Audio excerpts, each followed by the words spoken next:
অর্থাৎ দেবিদ্বার থেকে আমাকে মনোনয়ন দিয়েছে। আমি গত 29শে ডিসেম্বর সেটি সাবমিট করেছিলাম। আজকে মনোনয়ন বাছাই হয়েছে এবং প্রাথমিকভাবে মনোনয়নটিকে বৈধ ঘোষণা করা হয়েছে। তবে একটি কনসার্নের বিষয় হচ্ছে প্রশাসনের যেই আমরা অভ্যুত্থান পরবর্তী সময়ে যেমন নির্মোহ, বস্তুনিষ্ঠ, নিরপেক্ষমূলক আমরা যেভাবে আচরণ প্রত্যাশা করি, আজকে পরে মনে হয়েছে যে নির্বাচনে কতটা নিরপেক্ষ হবে, প্রশাসন কতটা নিরপেক্ষ থাকবে, সেটি আসলে এখন আমি শঙ্কা প্রকাশ করছি।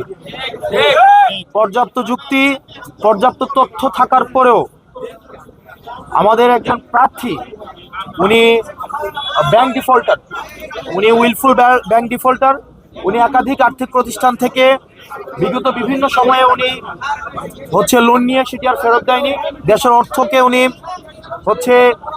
তছরুফ করেছেন এবং ব্যাংক ডিফল্টার হওয়া সত্ত্বেও উনি সেটিকে, এই তথ্যটি যখন গোপন করে এবং হাইকোর্ট স্টে দেওয়ার তথ্যটি যখন গোপন করে, এটি ব্যক্তিগত তথ্য গোপনের পর্যায়ে পড়ে এবং আমাদের নির্বাচনী আচরণ যে বিধিমালা রয়েছে সেখানে স্পষ্ট উল্লেখ আছে, কোনো প্রার্থী যদি ইচ্ছাকৃতভাবে তার তথ্য গোপন করে হলফনামায় উল্লেখিত, তাহলে সেটি তার প্রার্থিতা বাতিলের যে বিধান রয়েছে। কিন্তু আমরা দেখতে পেয়েছি প্রশাসনের কাছে আমরা পর্যাপ্ত তথ্য প্রমাণ এবং যুক্তি উপস্থাপন করার পরেও সেখানে প্রশাসন কতটা নিরপেক্ষ আচরণ করতে পেরেছে সেটি আসলে প্রশ্নবিদ্ধ। তো আমরা এখনো প্রত্যাশা করি, কিন্তু প্রশাসন আমাদের কাছে মনে হয় একটা বিএনপির দিকে ঝুঁকে গিয়েছে। সহজ কথা, প্রশাসনের যে দ্বিচারিতামূলক আচরণ সেটি নিরপেক্ষ, সুষ্ঠু, অংশগ্রহণমূলক নির্বাচন কতটা হতে পারে সেটি নিয়ে আসলে আমরা শঙ্কা প্রকাশ করছি।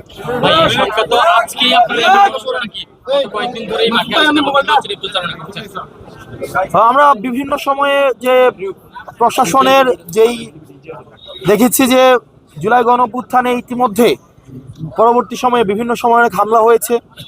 আমরা দেখেছি হাদি ভাইকে নির্মমভাবে হত্যা করা হয়েছে, স্পষ্টভাবে প্রমাণ থাকা সত্ত্বেও আমরা এখনো পর্যন্ত দৃশ্যমান কোনো ধরনের ব্যবস্থা নেয়নি। সেগুলো প্রশাসনের গাফিলতি এবং জুলাই অভ্যুত্থান পরবর্তী সময়ে গত 1.5 বছর আমরা দেখেছি যে প্রশাসনের আসলে দৃশ্যমান, প্রশাসনের যারা কর্তা কর্মব্যক্তি রয়েছে তারা নিজেদের সংস্কার তারা নিরপেক্ষ থাকতে, কিন্তু কতিপয় রাজনীতিবিদ, কতিপয় রাজনৈতিক দল তারা প্রশাসনকে, পুলিশকে নিয়ন্ত্রণ করতে চায়। সেই জায়গা থেকে পুলিশ কমিশন, অ্যাডমিনিস্ট্রেটিভ কমিশন গঠন হলেও সেটা এখনো পর্যন্ত আলোর মুখ দেখতে পায়নি। তো এই নির্বাচনের মধ্য দিয়ে প্রশাসন আসলে কতটা সংস্কার হয়েছে বা হয়নি সেটির আসলে বহিঃপ্রকাশ ঘটবে।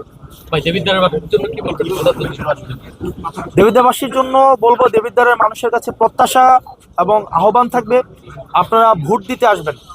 দেবিদ্বারে আবার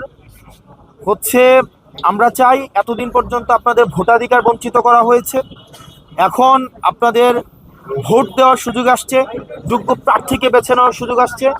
আমাদের মা বোন, আমাদের ভাইয়েরা, আমাদের রেমিটেন্স যোদ্ধা যারা আছেন, চাকরিজীবী, শিক্ষক, পেশাজীবী, আপনারা যারা আছেন, জুলাই অভ্যুত্থানে যে তরুণ প্রজন্ম অংশগ্রহণ করেছে, যারা জীবন দিয়েছে, আহত হয়েছে, আমাদের জেনজি নামে যাদেরকে ডাকি, তারা এইবারের মতো অনেকেই ভোট দেবে প্রথমবারের মতো।